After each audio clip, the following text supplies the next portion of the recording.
అవమానం 24కే కాదు పవన్ కళ్యాణ్ అన్నిటికీ ఉంటుంది.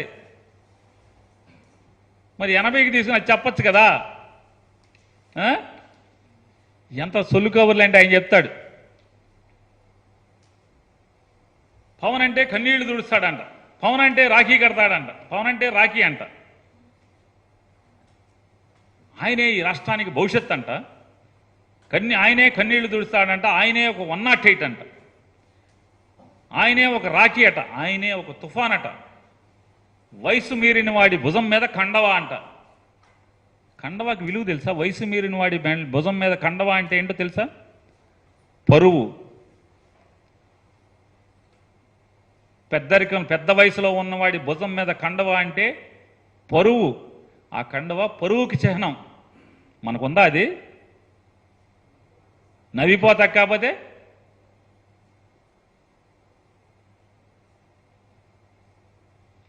చంద్రబాబు మళ్ళీ ఈ డబ్బా కాకుండా మళ్ళీ చెప్తాడు. చంద్రబాబు నాయుడు క్లామర్ మైన్లు పేలిన పడిలేచిన కెరటం, బాగా ముసలి కెరటం బ్రహ్మాండంగా లేచింది, పడిలేచింది. జనాల్ని మీ రకంగా ఏంటి, నా రాజకీయ దురంధరుడు. మరి 2019లో ఎవడు? 2024లో చంద్రబాబు నాయుడు రాజకీయ దురంధరుడు. 2019లో ఎవడు? ఎవడంటనా? దగాకోరు, దగులుబాజీ, అవినీతిపరుడు, ఈ రాష్ట్రాన్ని సర్వనాశనం చేసినాడు, ఒక కులం కోసం రాజధాని నిర్మాణం చేసినాడు. నువ్వే చెప్పావు కదా, ఇవన్నీ పేరు నాని చెప్పట్లా, ఈ మొత్తం నువ్వు చెప్పినయే.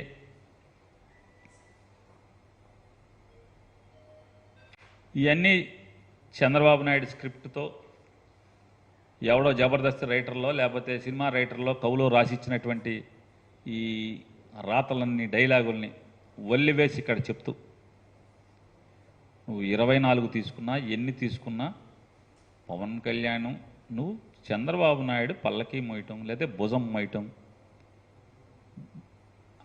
మెళ్ళ మీదకి ఎత్తుకునేటువంటి కార్యక్రమం నేను ఎత్తుకున్నాను కాబట్టి నా కోసం కష్టపడుతున్న ప్రతివాడిని ఎత్తుకోమంటున్నావు. ఇవాళ మిమ్మల్ని ఒకటే ఆయన అడుగుతున్నా, మీ తల్లిగారిని అవమానించారని చెప్పావు. మీ తల్లిగారిని నేను మీకు మేలు చేస్తే మీ తల్లిగారిని, నా తల్లిని దూషిస్తారా? నా తల్లిని దూషించినటువంటి మీ సంగతి చూస్తాను, మిమ్మల్ని క్షమించనని చెప్పని ఇట్టాగే నిన్న చించుకున్నట్టే చించుకున్నావు.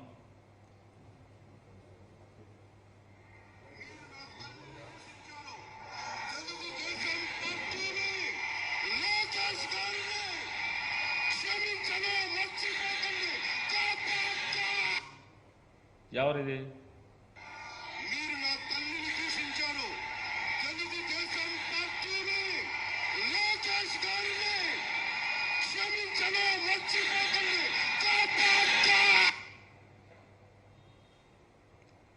ఆయన క్షమించడు.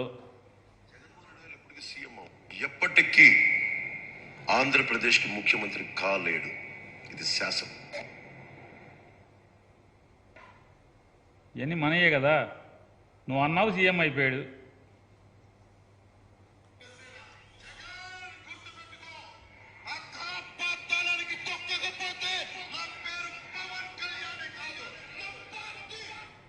ఇది ఇప్పుడు చెప్తాడు ఈయన.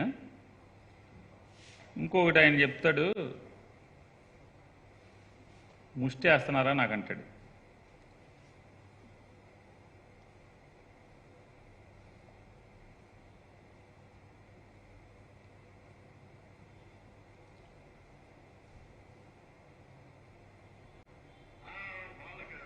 సీట్లు 15 సీట్లు పడేస్తే వాళ్ళు తిరుగుతారండి. పవన్ కళ్యాణ్ జనసేన సైనికులు మనల్ని కించపరిచింది. అది ఏమీ ఆశించుకునే సహాయం చేస్తే వాళ్ళ కుక్క బిస్కెట్లు పడేసి 15 సీట్లు పడేసి, ఇది వాళ్ళ మాటలు. బాధ కలగదా మనకి? కోపం రాదా మనకి?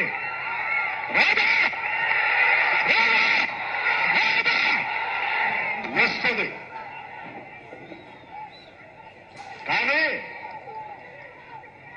అంటే మీరు పడేస్తే భిక్ష వేయడానికి ఏమనుకుంటున్నాం? మేము జన సైనికులు, ప్రజల కోసం పనిచేసే వాళ్ళం.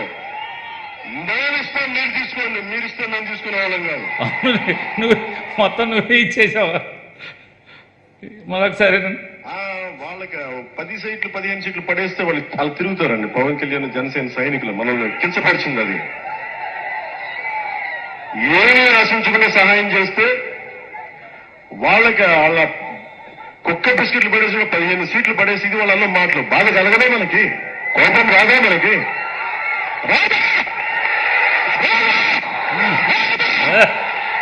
వస్తుంది, వచ్చింది. వచ్చి 150 సీట్లు ఇచ్చేసాడు అతనికి. 150 పడేశాడు చంద్రబాబు నాయుడు. పడేస్తే భిక్ష వేయడానికి ఏమనుకుంటున్నాం? మేము జన సైనికులు, ప్రజల కోసం పనిచేసే వాళ్ళం. నేనిస్తాం నేను తీసుకోండి, మీరిస్తే మేము తీసుకునే వాళ్ళం కాదు. ఇది డైలాగ్ కరెక్ట్. మీరిస్తే మేము తీసుకోవడం కాదు, మేమిస్తే మీరు తీసుకోండి అని చెప్పి 150 సీట్లు చంద్రబాబు నాయుడికి, 22 పార్లమెంట్ సీట్లు, 150 అసెంబ్లీ సీట్లు చంద్రబాబుకి బారేసినటువంటి మంచి పనోడు. కుక్క తోక పట్టుకుని గోదావరి ఈదటం ఎంత ఇదో. ఇతన్ని నమ్ముకుని రాజకీయాల్లో ఏదో మార్పు సాధిద్దామని ఎవరన్నా ప్రయత్నం చేస్తే అంతే అనేది ఒకసారి గమనించమని చెప్తూ, అలాగే ఆయన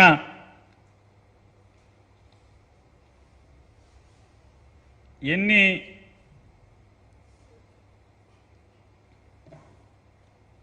జగన్మోహన్ రెడ్డి గారిది దూషించటమే పనిగా, జగన్మోహన్ రెడ్డి గారి కోసమే, అంటే జగన్మోహన్ రెడ్డి గారి రాజకీయ ఎదుగుదల లేకుండా ఉండటం కోసమే ఆయన నిరంతరం ప్రయత్నం చేస్తున్నాడు అనేది మనకు అర్థమవుతుంది.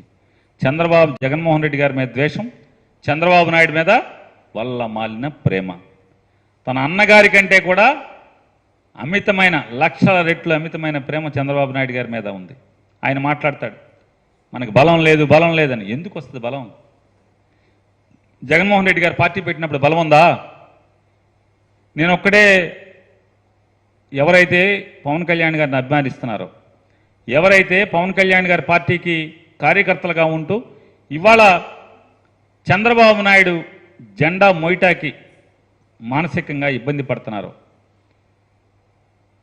ఇదేంట్రా బాబు, మనం ఇతని కోసం పనిచేద్దాం అనుకుంటే ఇతను ఇలా చేస్తున్నాడని ఎవరైతే మనసులో కుతకుతలాడిపోతున్నారో వాళ్ళందరినీ నేను రిక్వెస్ట్ చేస్తున్నాను, మీరు ఆలోచించండి ఒకసారి.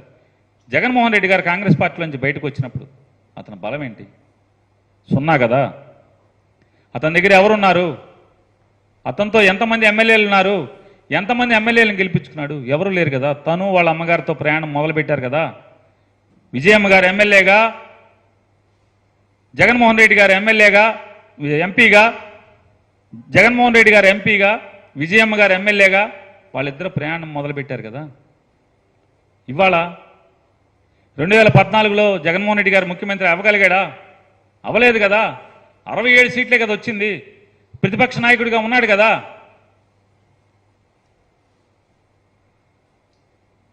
ఏమైంది?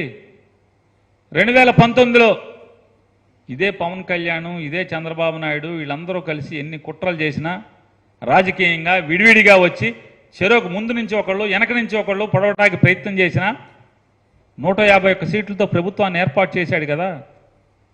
ఇవాళ 47 ఏళ్ల ఇండస్ట్రీ అని ఏదైతే పవన్ కళ్యాణ్ చెప్తున్నాడో, అనుభవం అనుభవం అని, అంత అనుభవం ఉన్నోడే పవన్ కళ్యాణ్ మెళ్ల మీద ఎక్కి కానీ యుద్ధం చేయడానికి కూడా ధైర్యం కూడా చాలటలేదు కదా జగన్మోహన్ రెడ్డి గారితో. ఇంత బలంగా ఎలా తయారయ్యాడు? గెలిచినా ఓడినా, అధికారం వచ్చినా రాకపోయినా, ఎంతమంది ఎమ్మెల్యేలు ఉన్నా లేకపోయినా ప్రజల కోసం మాత్రమే పనిచేస్తూ వెళ్ళాడు కాబట్టే ఇవాళ ఈ స్థితిలో జగన్మోహన్ రెడ్డి గారు ఉన్నాడు. పుడతా ఏమీ జగన్మోహన్ రెడ్డి గారు పార్టీ పెట్టిన కాడి నుంచి అధికారంలో ఏమి లేడు. అలాగే చాలా పార్టీలు ఉన్నాయి. ఒక మాయావతి గారు, ఆవిడెప్పుడు పోటీ చేస్తానే ఉందే, ప్రభుత్వాన్ని ఏర్పాటు చేసే వరకు కూడా మాయావతి గారు పోటీ చేస్తానే ఉంది కదా, ఎక్కడన్నా తగ్గిందా? ములాయం సింగ్ గారు ఒక టీచర్గా రిజైన్ చేసి పార్టీ పెట్టి గెలిచేదాకా పోటీ చేస్తానే ఉన్నాడు కదా. ఒక లాలూ ప్రసాద్ యాదవ్ గారు గెలిచే వరకు పోటీ చేస్తానే ఉన్నాడు కదా. జయలలిత గారు, ఎంజీఆర్ గారు చనిపోయి సొంతంగా ఈ పార్టీలోంచి బయటికి తన్నేస్తే సొంతంగా పార్టీ పెట్టుకుని ప్రజల మధ్య తిరుగుతూ, ప్రజల్లో ప్రభుత్వాల మీద పోరాటం చేస్తూ, ప్రజల ప్రేమ గెలిచేదాకా పోటీ చేస్తానే ఉంది కదా. అది కదా రాజకీయం అంటే. గెలిచే వరకు పోటీ చేస్తానే ఉంటేనే కదా జెండా మోసే కార్యకర్తల్లో నీకు నమ్మి నీకు ఓటేసేటువంటి అభిమానుల్లో స్థైర్యాన్ని నింపగలిగేది. అది వదిలేసి ఎంతసేపు చంద్రబాబుకి ఊడిగం చేస్తూ, చంద్రబాబుకి చెంచాగిరి చేస్తూ, చంద్రబాబు గెలుపు కోసం పనిచేసేటువంటి పని చెప్తూ, కుంటి సాకులు ఇవన్నీ కూడా చెప్తూ, నిర్వీర్యం చేస్తూ,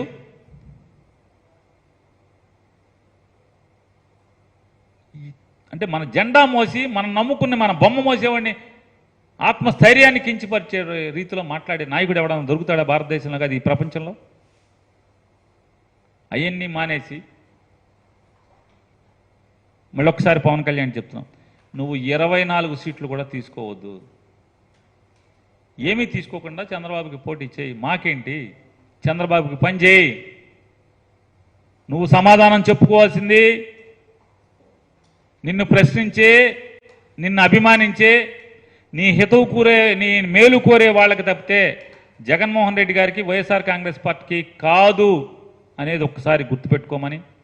అలాగే నువ్వు చంద్రబాబు నాయుడు ఇద్దరూ కలిసి పరిపాలన చేసినప్పుడు కూడా బాగా రోడ్ల మీద పాలు పోసి జాగ్రత్తగా పాలన్నీ కూడా ఎత్తి బాగా కాచుకుని పాలు దాగి, టీ దాగి, కాఫీ తాగేవాళ్ళు అదే రకంగా ఈ ప్రభుత్వంలో కూడా జరుగుతున్నది గమనించి గుర్తుంచుకున్నందుకు, చెప్పినందుకు నిన్ను మంచిగా బాగా గమనించామని చెప్తూ ఈ రాష్ట్రంలో పేదల పక్షాన, ఈ రాష్ట్రంలో పేదరికం పోగొట్టతాకి, ఏ కులంలో పుట్టినా పేదవాడి ఇంట్లో పేదరికం పోగొట్టటానికి ఏకైక మార్గమైనటువంటి విద్యా ఉద్యమాన్ని భుజానికి ఎత్తుకున్నటువంటి జగన్మోహన్ రెడ్డి గారిని మరొక 10 కాలాల పాటు గనక మనం కాపాడుకోగలిగితే మాత్రమే ఈ రాష్ట్రంలో ఖచ్చితంగా పేదరికం పోతుంది అనేటటువంటిది అక్షర సత్యమని మరొకసారి రాష్ట్ర ప్రజలందరికీ కూడా చెప్తూ, ఆరోగ్యం ఇంట్లో ఎవరికన్నా అనారోగ్యం వస్తే అప్పులు పాలయ్యే స్థితి నుంచి ఆ బారిన పడకుండా, అప్పుల బారిన పడకుండా చేయగలుగుతున్నది జగన్మోహన్ రెడ్డి చేసే ప్రయత్నాన్ని ఒకసారి గమనించమని చెప్తూ, అలాగే పశు పక్షులకు కూడా సొంత గూడులో ఉండాలనేటువంటి ఆకాంక్ష ఎలా ఉంటుందో, మనిషిగా పుట్టిన ప్రతి మనిషికి కూడా చచ్చేలోపు ఒక్కరోజన్నా సొంత ఇంట్లో బతికి చచ్చిపోవాలనేటువంటి తీరని కోరికగా లక్షల కుటుంబాల్లో ఉన్నటువంటి ఆ కోరికని తీర్చే ప్రయత్నం చేసిన వాడు జగన్మోహన్ రెడ్డి గారు. కాబట్టి మీ ఇంట్లో మేలు జరిగితే మాత్రమే మరొకసారి తన గురించి మంచి మాట పక్కవాడికి చెప్పమని, తన్ను ఆశీర్వదించమని చెప్పేటువంటి జగన్మోహన్ రెడ్డి గారు కావాలా? ఏం చేస్తారో మనకి చెప్పకుండా 2014 నుంచి 19 దాకా వారిద్దరూ కలిసి పరిపాలించినటువంటి పాలన గురించి ఒక్క మంచి మాట కూడా చెప్పుకోలేనటువంటి వారిద్దరూ జగన్మోహన్ రెడ్డి మీద విషం చిమ్ముతూ పెత్తందారుల పక్షాన భుజం కాస్తున్న వారిద్దరి మాటలు నమ్ముతారా ఆలోచించుకోమని మంచి నిర్ణయం తీసుకోమని కూడా రాష్ట్ర ప్రజలందరూ కూడా విజ్ఞప్తి చేస్తున్నాం.